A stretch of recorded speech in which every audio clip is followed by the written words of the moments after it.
যাও একটু যত্ন করে বাসার গাছগুলোকে একটু তরতাজা করেছিলাম, কিন্তু আসার সময় একদমই মনমতো করে আনতে পারিনি।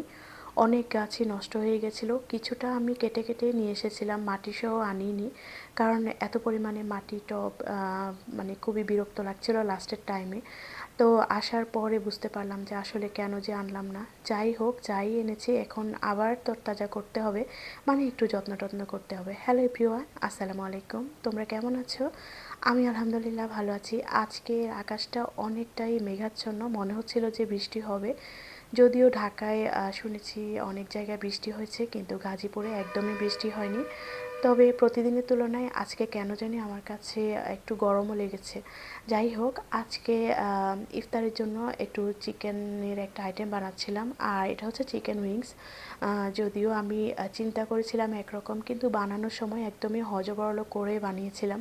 মানে কিছুটা তান্দুরি টাইপের, কিছুটা স্পাইসি করে, মানে চাইনিজ স্পাইসি করে, একদম হজবরল করে দুটা মিক্স করে বানিয়েছিলাম। কী যে বানিয়েছিলাম নিজেই জানি না, কিন্তু মজাই হয়েছিল। আসলে আমি ইদানিং ইফতারের প্ল্যান বা সেহরির প্ল্যান কোনোটাই করি না, সব কিছু মাই করে, আমি অন্য দিক দিয়ে একটু ব্যস্ত থাকি। তো যখন ইফতারি বানাই তখন আমি ঢুকি আর একদম এটা সেটা করে মোটামুটি একটু অগোছালো করে ফেলি, কারণ আমার তো প্ল্যান ইদানিংই নাই। কিন্তু যেটা মা করে সেটাকেই আমি করতে গিয়ে তারপর দেখা যায় আমি বাড়তি কিছু করতে যাই, তারপর অনেকটা লেটও হয়ে যায়, কারণ এখন রান্নার দায়িত্ব পুরোটাই মায়ের উপরে, আমি যেহেতু অন্য দিক দিয়ে গুছাচ্ছিলাম।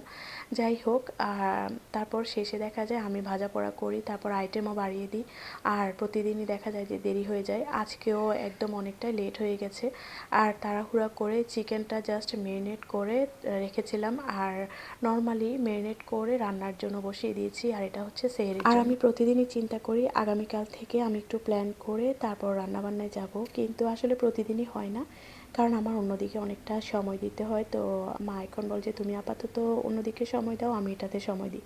কিন্তু শেষে দেখা যায় আমার তো একটু ভিডিও শ্যুট করা লাগে, তো সেখানে গিয়ে আমি উপস্থিত হয়ে যাই। এই তো এভাবেই চলে আমাদের রান্নাবান্না নিয়ে মোটামুটি একটা যুদ্ধ টাইপের। আজকে তো একদম লেট হয়ে গিয়েছিল, আর আমার কাছে মনে হচ্ছিল আজকে একটু লুচি পরোটা বা রুটি টাইপের কিছু একটা হলে খুবই ভালো লাগবে। তারপর মা বলল যে তুমি আগে কেন প্ল্যান করো না, কিন্তু আমি লাস্টের 10 মিনিটের একটা চিন্তা ভাবনায় দুইটা রুটি বেলে তারপর একটু লুচি টাইপের বানিয়েছিলাম। মনে হচ্ছিল এটার সাথে খেতে খুবই ভালো লাগবে। প্রথমে ভেবেছিলাম চাইনিজ চিলি উইংস বানাবো, তারপর ভাবলাম যে না, চিকেন ফ্রাই করে ফেলি। তারপর বানানোর সময় একটু তান্দুরি মশলা দিয়ে অনেকটা তান্দুরি টাইপেরই করে ফেলেছি, আসলে টোটালি হজবরল করে ফেলেছি। যাই হোক, আজকের হজবরল ব্লগটা তোমাদের কেমন লেগেছে অবশ্যই কমেন্ট করে জানাবে। আজকে তাহলে বিদায় নিচ্ছি, ভালো থেকো, আল্লাহ হাফেজ।